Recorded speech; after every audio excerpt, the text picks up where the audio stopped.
Bismillahirrahmanirrahim. Assalamualaikum warahmatullahi wabarakatuh. Alhamdulillah, alhamdulillahi rabbil alamin, wa bihi nasta'in ala umurid dunya waddin, wassalatu wassalamu ala asrafil anbiya'i wal mursalin, sayyidina wa maulana Muhammadin wa ala alihi wa sahbihi ajmain, amma ba'du. Pertama-tama dan yang paling utama, marilah kita panjatkan puja dan puji syukur kita kehadirat Allah Subhanahu wa taala yang telah memberikan kita nikmat sehat jasmani maupun rohani sehingga kita pada pagi hari ini masih bisa berkumpul di acara pada kali ini.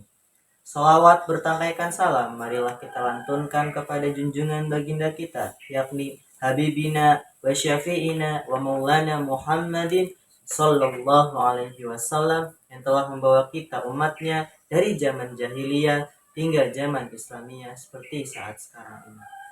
Ma'asyiral muslimin rahimakumullah.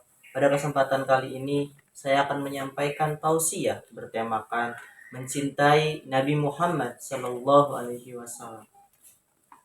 Ma'asyiral muslimin rahimakumullah. Jika kita berbicara tentang cinta, maka cinta bukan hanya cinta kepada lawan jenis, cinta kepada istri kita, atau cinta dari kedua orang tua kita kepada kita, atau cinta kita sebagai anak kepada kedua orang tua kita.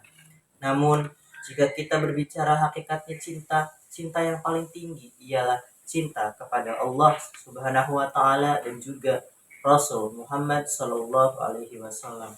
Sebagaimana termaktub di dalam Al-Qur'an surat Al-Imran ayat 31 yang berbunyi A'udzubillahi minasyaitonirrajim. Bismillahirrahmanirrahim. Qul in kuntum tuhibbunallaha fattabi'uni yuhibbukumullah wa yaghfir lakum dzunubakum wallahu ghafurur rahim. Artinya, katakanlah jika kamu benar-benar beriman kepada Allah, maka ikutilah aku. Niscaya Allah mengasihi dan mengampuni segala dosa-dosamu. Allah Maha Pengampun lagi Maha Penyayang. Ma'asyiral muslimin rahimakumullah. Mencintai Allah Subhanahu wa taala dan Nabi Muhammad sallallahu alaihi wasallam menjadi kewajiban bagi setiap muslim. Cinta tersebut diwujudkan dengan mengikuti perintahnya dan menjauhi segala larangannya. Sebagaimana firman Allah dalam Al-Qur'an surat Al-Anfal ayat 20 yang berbunyi A'udzubillahi minasyaitonirrajim. Bismillahirrahmanirrahim. Ya ayyuhalladzina amanu atii'ullaha wa rasulahu wa la tatawallaw anhum wa antum tasma'un. Artinya, wahai orang-orang yang beriman, taatlah kamu kepada Allah dan Rasulnya, dan janganlah kamu berpaling daripadanya sedangkan kamu mendengar perintah-perintahnya. Ma'asyiral muslimin rahimakumullah. Ajaran Islam yang agung memerintahkan manusia untuk menyembah Allah Subhanahu wa taala, melaksanakan ibadah salat, berpuasa, menunaikan zakat, dan memenuhi ibadah haji. Yang seperti kita tahu teman-teman semuanya, itu termaktub di dalam rukun Islam. Rukun Islam yang berarti syarat-syarat menjadi seorang Islam ataupun seorang Muslim. Teman-teman. Jadi kelima hal tersebut harus kita penuhi. Yang pertama ialah syahadat, mengakui bahwa sesungguhnya tiada Tuhan selain Allah dan tiada juga Tuhan yang berhak disembah selain Allah. Yang kedua ialah melaksanakan ibadah sholat. Ibadah sholat di sini yang wajib ialah ada 5 waktu dalam ibadah sholat. Yang pertama di waktu subuh, waktu sholat 2 rakaat, di waktu zuhur 4 rakaat, di waktu asar 4 rakaat, di waktu maghrib 3 rakaat, dan di waktu isya 4 rakaat. Di dalam ibadah sholat, Nabi Shallallahu Alaihi Wasallam juga mengajarkan tentang sunnah-sunnah dalam beribadah sholat, seperti sholat sunnah qabliyah, ba'diyah, seperti sholat sunnah tahajud, sholat sunnah duha, sholat sunnah witir, dan masih banyak lagi sahabat semuanya. Yang ketiga ialah berpuasa.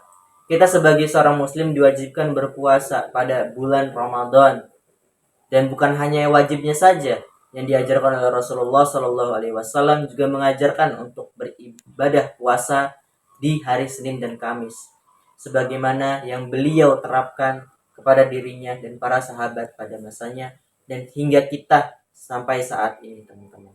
Itu menjadi sunnah ya teman-teman, bukan wajib. Wajibnya ada pada saat bulan Ramadan, 30 hari full kita berpuasa, dan itulah yang wajib. Yang ketiga, yang keempat ialah menunaikan zakat. Menunaikan zakat di sini ya seperti yang teman-teman tahu bahwa zakat adalah kewajiban bagi kita seorang muslim yang memiliki harta maupun yang belum memiliki harta untuk mensedekahkan sebagian rizkinya di jalan Allah Subhanahu wa taala.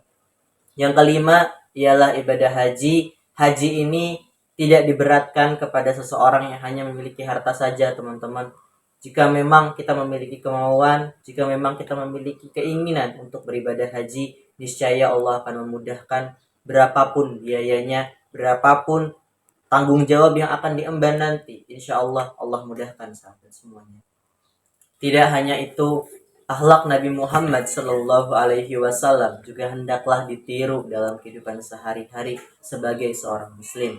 Sebagaimana firman Allah Subhanahu wa taala dalam Al-Qur'an surat Al-Ahzab ayat 21 yang berbunyi, A'udzubillahi minasyaitonirrajim. Bismillahirrahmanirrahim. Laqad kana lakum fi Rasulillahi uswatun hasanah liman kana yarjullaha wal yawmal akhir wa dzakarallaha katsira. Yang artinya, sesungguhnya telah ada pada diri Rasulullah suri tauladan yang baik bagimu, bagi orang-orang yang mengharap rahmat Allah dan kedatangan hari kiamat, dan mereka banyak menyebut Allah Subhanahu wa taala. Ma'asyiral muslimin rahimakumullah. Perbuatan Rasulullah Shallallahu Alaihi Wasallam yang harus ditiru seperti sikap dermawan dan remah lembut terhadap kaumnya dan juga umatnya. Selain itu, Nabi Muhammad Shallallahu Alaihi Wasallam juga gigih berjuang dalam menyebarkan agama Islam.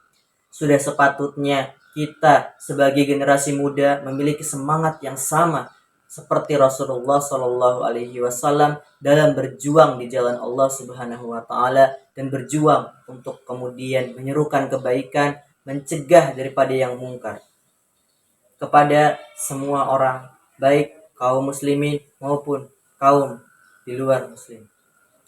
Wallahu a'lam bishawab.